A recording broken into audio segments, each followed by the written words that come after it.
Breaking news from around your world on this Friday, January 4th, 2019. I'm Larry Rice.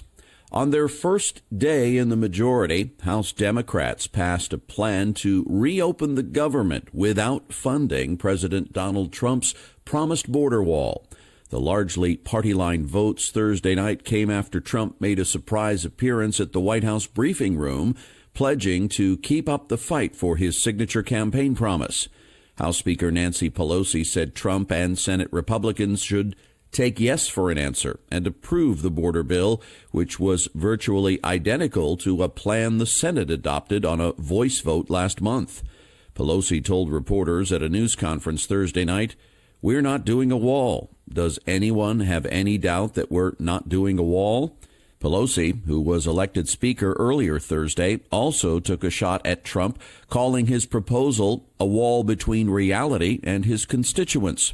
Trump strode into the White House briefing room Thursday, the 13th day of the partial government shutdown, and declared that without a wall, you cannot have border security.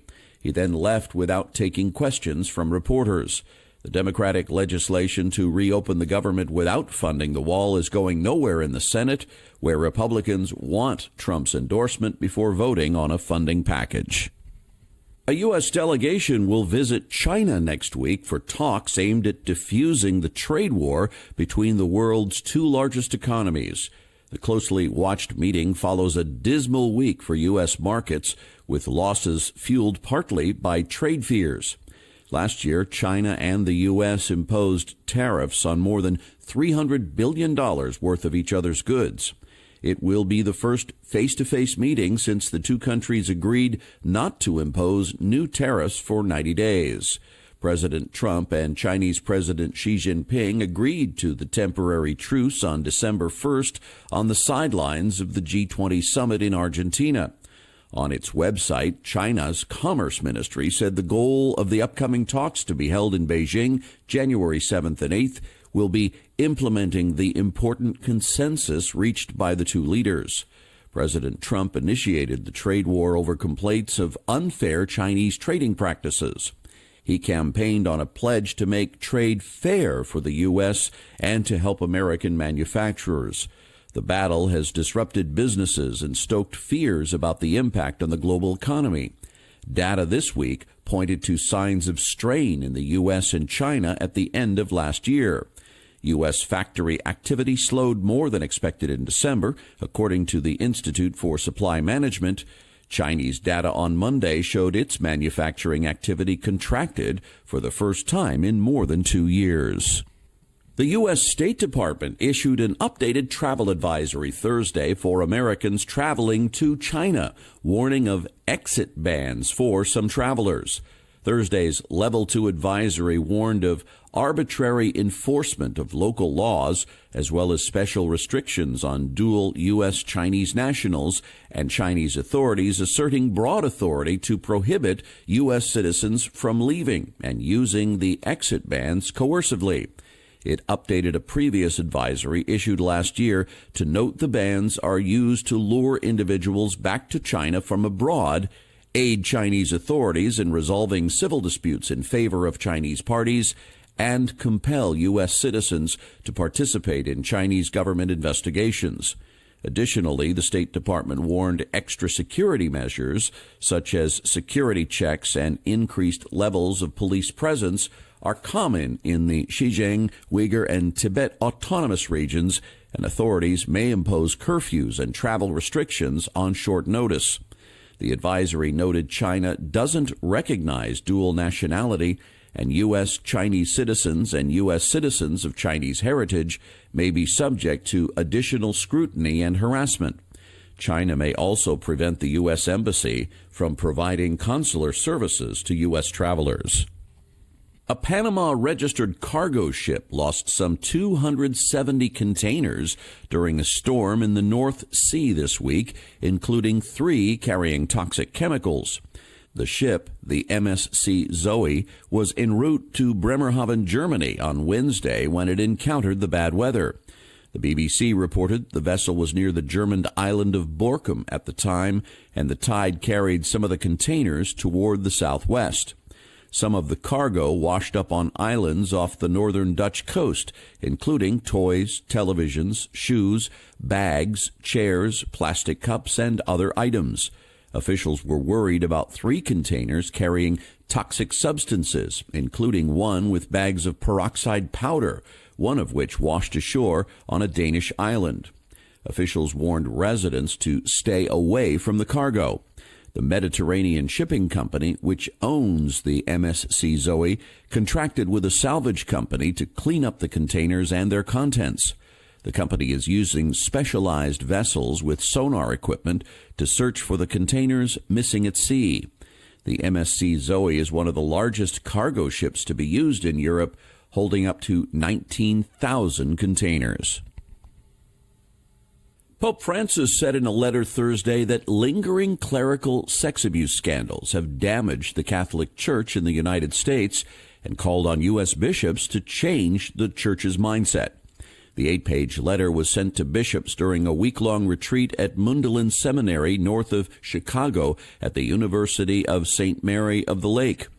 In the letter, Francis said damage had been done to the church because of the sins and crimes of sexual abuse and efforts to discredit and minimize its effects. The Pope wrote, "The church has been seriously undercut and diminished by these sins and crimes, but even more by the efforts made to deny or conceal them." While not offering any specifics, Francis asked bishops not to give in to the temptation of lack of unity, division, and dispersion, as well as attempts to flee because it would restore their mission to repair the church. In August, a Pennsylvania grand jury charged that 6 dioceses in the state systematically covered up the sexual abuse of more than 1,000 children by hundreds of clergymen over the past 7 decades. The grand jury concluded the church routinely put the institution above the interests of the victims by protecting many of the accused clergy it identified. Herb Keller, who founded low-cost U.S. airline Southwest Airlines, has died at the age of 87. The company described him as a pioneer, a maverick, and an innovator who disrupted the airline industry by making flying both fun and affordable. Founded in 1967, his airline initially aimed to provide cheap flights between the Texas cities of Houston, Dallas, and San Antonio. However, Keller, who had trained as a lawyer, was forced to fight a legal battle after a competitor airlines fought to prevent his planes from operating. The Supreme Court of Texas eventually ruled in his favor, and the airline began service in 1971. "I knew nothing about airlines, which I think made me eminently qualified to start one," Keller told National Public Radio in 2016, "because what we tried to do at Southwest was get away from the traditional way that airlines had done business. Southwest offered cheap tickets in single-class cabins without reserved seats, tactics that became common in the airline industry several decades later.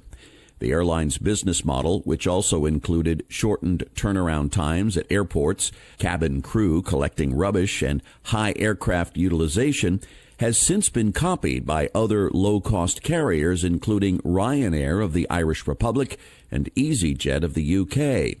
Since its early days, Southwest has expanded to become the world's largest low-cost airline, with more than 700 Boeing 737 jets making 4,000 flights a day.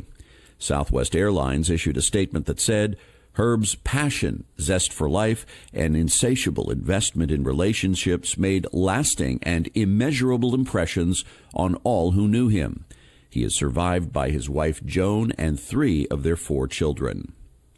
National Geographic is investigating allegations of sexual misconduct against astrophysicist Neil deGrasse Tyson and pulled his show from the air until it settled.